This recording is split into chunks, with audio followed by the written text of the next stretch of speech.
All the girls had a person. Their person. Their own sort of sick, twisted artist. The person who can make their bodies into living canvases of vibrant, angry color. Oliver, my older brother, he was pretty much a parent to me. He was 12 years older and life had just drained him. His sadness, gosh, how to describe it accurately? The sadness was, well, what do they say when something has substance but shouldn't? Palpable? Oliver. Ollie. Our father was killed in the salt mines over in Adair. We hardly knew him. I mean, it's a 2-hour drive, you know? So he'd go there and only came home on the weekends. I was sad. It's one of the more dangerous kinds of work. It can even be more dangerous than coal mining. I mean, sinkholes, collapses. It's so easy to lose your footing, to get lost, turned around. Not to mention the constant contact with the salt. I mean, it literally sucks all of the moisture out of you, and you dehydrate. It's like a long, slow suffocation. Anyways, our mother, afterwards, well, the doctors called it chronic fatigue syndrome, but we knew what it really was. No will left for anything. So there was just Ollie and me. You know, he was all set up to go to Mizzou on some baseball scholarship. But with Dad gone and Mom a zombie, there was no one left to take care of me. So with a small settlement from the mining company, we moved to Adair County, where he went to work for the mag factory.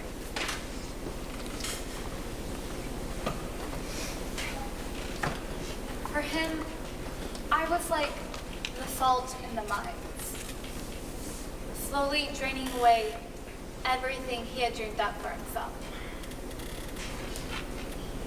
There was really only one way he knew how to channel all of that energy. You can't overestimate the powerful force of disappointment. Once he was locked up, not for any of that though, I mean, everyone knew that picture arms of his. He could pack a wallop, as my grandfather used to say. Teachers, they tried to intercede, but I just couldn't bring myself to turn him in. He'd given up everything for me. He was sick, that's all. He was really the broken one. Anyways, it was actually for armed robbery. The guy he was with ended up shooting a cop. But after that, well, I was finally able to open up about my art, share my process. It was such a big step. You know, I was so afraid of being looked at like a freak. Fetishizing pain, is that what they would say? I even worried that maybe people might think I did the damage myself. For attention, right? But girls, they came out of the woodwork. I received commissions. There was a grant. I mean, they rolled up their sleeves, pulled back their hair, raised their shirts, and shared what they thought was unshareable. We all have a landscape in us, on us. When Sasha took me in, this place, I mean, It saved my life. And a lot of the girls here, they're like me. Not necessarily abused or anything, though that's actually true for a lot of them. I won't go into someone else's story though. I mean, that's sacred ground. But we've all come from somewhere, with nowhere else to land. This is our home. Where else can people really see us? Where else can we really be heard? In my work now, it's only hybrids. Many women, not just one person's story, but a collective. Each woman, each picture, contributing a cloud width, a shadow, a small corner of the whole bigger picture. During a show, you should see the way each woman approaches a piece. Sometimes with such tenderness. The look on their face, there's no way to do it any justice. They'll trace a part of the landscape, a bend in the road, a spur of a rocky beach, the rolling of a hill, while simultaneously tracing a sore spot, a scar, a long-healed but never forgotten betrayal. Their pain, their heartbreak, it somehow transmuted into something. Well, there's really only one word for it. Into something sublime.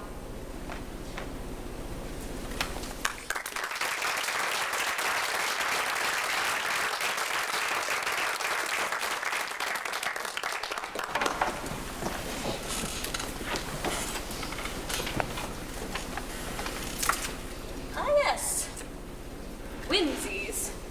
That's all anyone wants to talk about these days, it seems. My dear, there are so many more interesting subjects of conversation to engage in. Like my son's candidacy, for example. Or Orbital Development's fantastic presentation at Chamber of Commerce last night. Wasn't that wonderful? The shopping district is going to provide a much-needed shot of adrenaline to our sleepy river town. I don't mean to demean our rich history. I am a fourth-generation Albionite. The bank has been run by a Stanton since 1905. We have persevered during the Depression and this latest recession, have weathered every financial stumbling block imaginable, and remained throughout all of it trusted, fiscally responsible, and stalwart stewards of Albion's interests. We have done that by honoring the core principles of our community. We respect and recognize Albion's strong foundation. But what is the use of a strong foundation unless you plan to build on it? The bank is Andre's birthright, but he's thinking beyond himself, putting the town's concerns before his own, setting aside his chairman position, simultaneously delaying my long-awaited retirement. What can you do? As long as it takes to get this town on track, in order for it to steer on its own balance, as it were. I do hope you'll reconsider printing Nadia's comments, in which she contradicts and, quite frankly, undermines our central campaign slogan. I heartily disagree with her flying and taking wing out of the nest, or whatever you said was her unsolicited suggestion for a better motto, doesn't come close to capturing the nuance and effectiveness of ours. I suggested it myself, not afraid to tell you, and Andre wouldn't mind me telling you that he knows solid, forward-thinking advice when he gets it. Nadia's a sweet girl and quite talented. Just take a look at my bank if you haven't already. I commissioned that piece myself. That was before she gained much of a name for herself. I think it really helped put her on the map. I'd seen some of the work she was doing over at the art colony. Yes, I am an art lover, and have been a patron of Whimsies for years. It has just outrun its purpose. It is time for all of us to evolve. Survival greatly depends on our ability to adapt to existing circumstances. And Whimsies has long been stuck. How healthy can it be for these troubled girls to spend all their time picking at emotional scabs? It is the worst kind of navel-gazing because it has the potential to be damaging. Far too much hand-holding is going on in our society and in our town specifically. We need resilience. The training wheels must come off. See? Has a nice ring to it. Nadia's work wasn't like most of the work coming out of the colony. Her pieces had momentum. They seemed to invite the discomfort of change. That's why I brought her my idea. That eventually became that striking, albeit odd, perhaps a bit more odd than I intended, mural. But that's for another discussion. My idea of watching women of Albion transition from its earliest days of its founding to present day. Pioneer, farmer's wife, slipping into the Industrial Revolution, World War I, Great Depression, World War II, nuclear age, up into contemporary woman, traveling through the many uniforms we women have had to wear. It's actually probably due for an upgrade, adding to the latest up-to-date iteration of woman. A woman's role in society seems to be expanding exponentially. Changes come on a daily basis, it seems. When I became the first female Stanton to take over from my father, it caused quite a stir in the early 80s, let me tell you. Now, I fully expect we'll see a woman presidential candidate before the end of the decade. That's supersonic speed, considering we're still years away from the 100th year anniversary of the 19th Amendment. Adapt. Survive. Resist change, and you'll be given a first-row seat to your own extinction. That's what happened to the factory, you know. It was my great-grandfather who called in their loan. That's when they went bankrupt and had to close their doors. They refused to diversify. Funny. Sasha's mother choosing the name Whimsies. Marbles made from leftover scraps. How sentimental. An homage to bits of trash nobody wants. It was not a self-sustaining model. All of the men in a dairy working in the mines or the knife factory, and the women here, staying in a dorm together on the factory grounds. What kind of life must that have been? How are families supposed to thrive in that kind of condition? And the colony perpetuated that model. All those women insulated themselves from the real world, either ignoring or running away from their domestic or professional responsibilities. It's unwholesome in a way. It flies in the face of decent and upright America. Why should grown women want to behave in that way? We will work to maintain Albion's rich, artistic heritage, but in a way that makes sense. Just like the women in the marble factory, the colony residents will have to learn how to adapt. Just think of the jobs we'll be creating. Won't it mean more to these troubled women to earn an honest wage, rather than frittering their days away finger painting like dreamy children?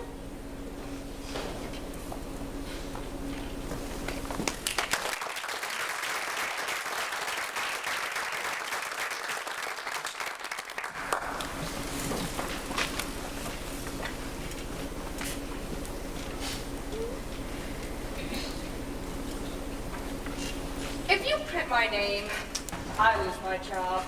If I lose my job, I can't pay my rent. If I can't pay my rent, I have to move back to Kirksville to live with my parents.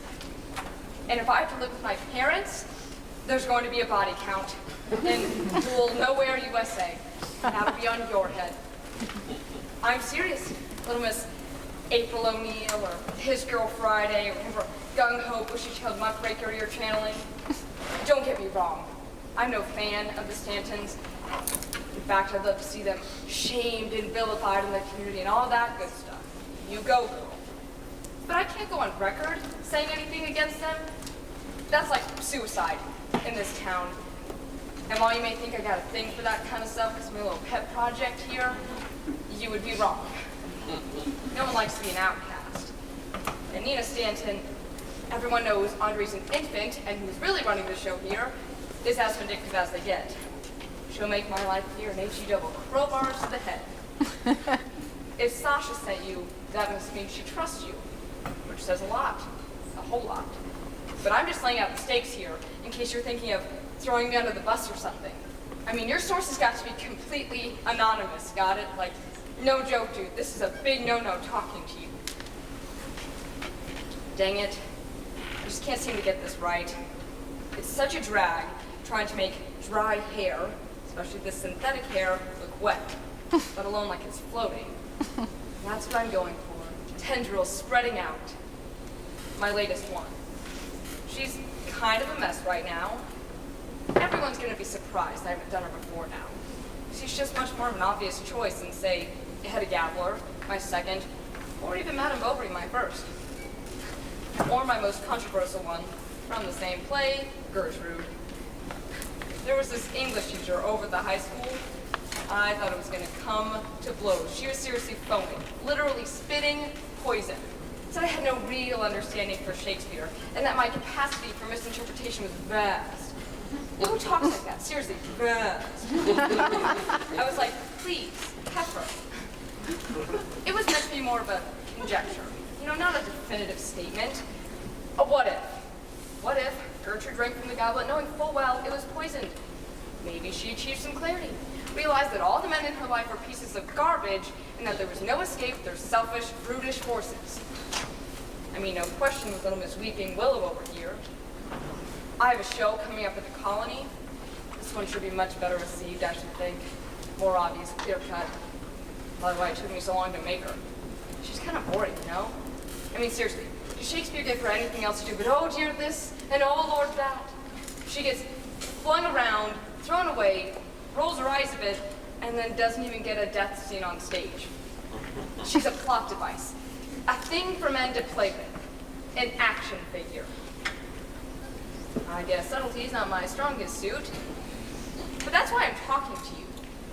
It makes me absolutely ragey when I see women getting dumped on.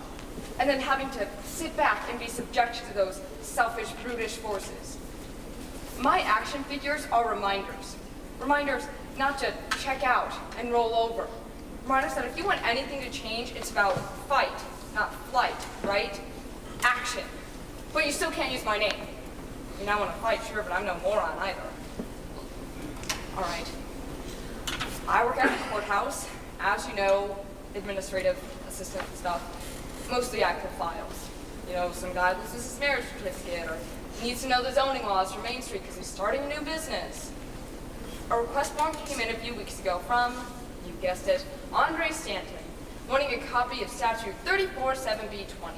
It's a freaking relic. You know, Nina would have known better. Would have gone down there herself, would have looked to the stacks. Nothing's digital yet. At least nothing ancient like 34-7B20. Sheesh. It's in what we call the tomb, a clause you have to access with the men's room. Crazy, right? If it was stapled to his hand, Andre wouldn't know how to pull a file. Probably. Once I saw what it was, I got curious. There was an email address on the request form, so I took a stab in the dark. An educated guess, really. Turns out I was right. Andre's one of those no-sense, finger-up-there, derriere dopes who uses password for his email account. So, yes, that's what I'm telling you. Officially off the record, I hacked into his account. Saw a few emails between him and the dragon lady herself. Not to mention a few cutesy ones between him and that fiancée of his. Oh, I know her. Nadia. But it was the ones between him and Nina that really caught my attention. Statute 34-7B20. Can't believe it's still on the books. It was apparently created back in the mid-40s when the factory first went bust. It was supposed to help push the women out of the dorms, get them to go in search of husbands and start families and pay mortgages to the bank. It states, get this, you won't believe it. It states that any domicile housing more than 7, they use the term domicile, any domicile housing more than 7 unrelated persons, it was obviously aimed at the women, of course, will now be considered a house of ill repute. Get it? You know, a brothel, and is therefore out of standing of the laws and protections of Albion. I mean, like what? I was blown away when I saw it. The thing went dusty, and like the 60s when the art colony started really taking off. Before then, Slash's mother and a few others were the only permanent residents. Mainly the other artists just set up booths in the factory. No real live-ins, you understand. But then, you know what happens? More people start opening up about domestic abuse, and more people start exploring, shall we call it, an alternative lifestyle. And there's that need for sanctuary. And the dorm was back in business, and everything was hunky-dory. And that little law was ignored. But now, the factory sits on some valuable piece of riverfront property that the Stantons want. Even have investors finally taken an interest in Albion, and it all hinges on them getting that property. Restoring the historic factory or their freaking outlet mall or whatever. Their plan, it's so underhanded. It's kind of brilliant in a Machiavellian sort of way. Forget what you've heard. Okay, his main campaign platform, exercising eminent domain, paying off our residents, setting them up somewhere else. That's all a pile of fecal matter.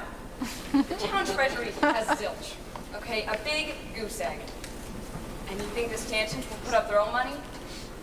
If Andre gets elected mayor, if he's the only one running, they'll invoke this antiquated law. Declare the colony an illegal domicile. You know, you've been over there, almost 50 women living there now.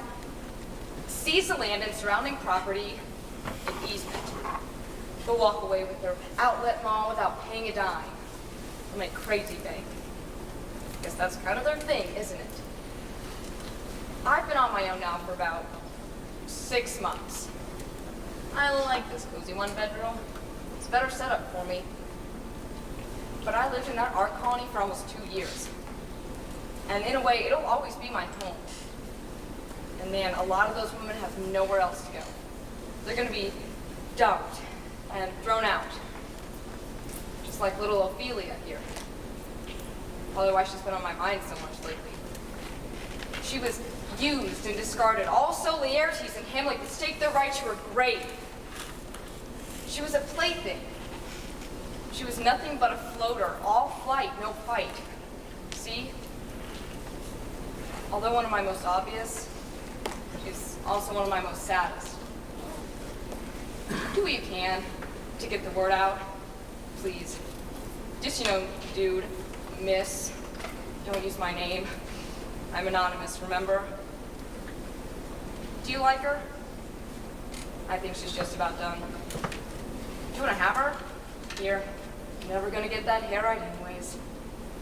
I'm ready to move on to something else. She's boring. Been wanting to try my hands at Thelma and Louise, their Thunderbird. More in the mood for a we all go down together sort of art right now.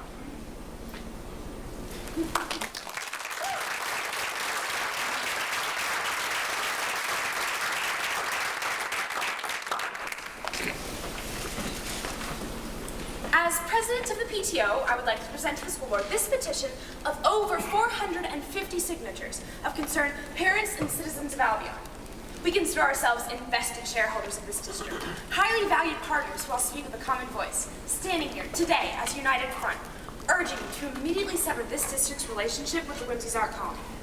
Between our 3 schools and grade levels, this district finances up to 10 field trips a year to the colony, and beyond that, invites and pays outside artists from there to conduct workshops on our campuses, in our classrooms. Not only does it make good, logical sense to discontinue this practice, seeing that once Mr. Stant takes office, the colony will cease to exist, and we should start thinking now about wholesome, cost-effective alternatives for our kids. We strongly feel, and this is the most serious point I wish to make today, that the colony is a corruptive influence on the young people of this town. My daughter is now 9 years old, and I've accompanied her on all but one of the field trips she has made to Whimsies. And on these trips, I've witnessed everything from yoga on the lawn to, I think, some kind of meditating or chanting going on during one of our last tours. Artists there use animal bones, snakeskin, things they claimed were fairy rings. From already expired fairies, of course. They would never harm a magical creature over there, God forbid. I mean, come on, it's truly absurd. Nude performance are ritualistic dancing pictures with sick and twisted imagery. Have you ever seen marriage certificates repurposed into toilet paper? I have. Thanks to that place, I can now die a complete, well-rounded person. There's no attempt to remove or cover this disturbing or explicit material before students arrive. It remains on the walls or occurs in open doorways, as if it's the most natural thing in the world for grown people to behave like that. Every woman there has tattoos, hair dyed every color of the rainbow. A woman, a grown woman, my age or older, a teaching artist who came to my daughter's classroom last year, wearing a fox's tail and some kind of pouch of herbs around her neck. She rode a skateboard right into the school. There are only 2 instances I can think of where women live together like this. The first, I'm sure you can guess, but I will not say aloud in polite company. The second is a coven. Is that what this district wants to support, a coven? We must stop recognizing Whimsies as a suitable place for our children. We must start recognizing it for what it truly is. Your community has spoken. The PTO looks forward to your speedy resolution on this matter. Thank you.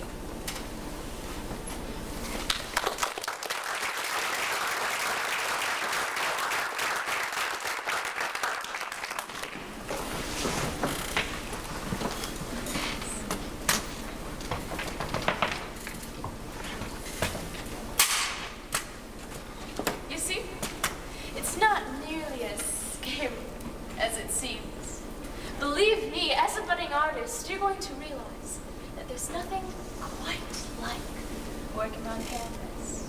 And when it's canvas you stretch yourself, well, it nourishes your imaginative soil.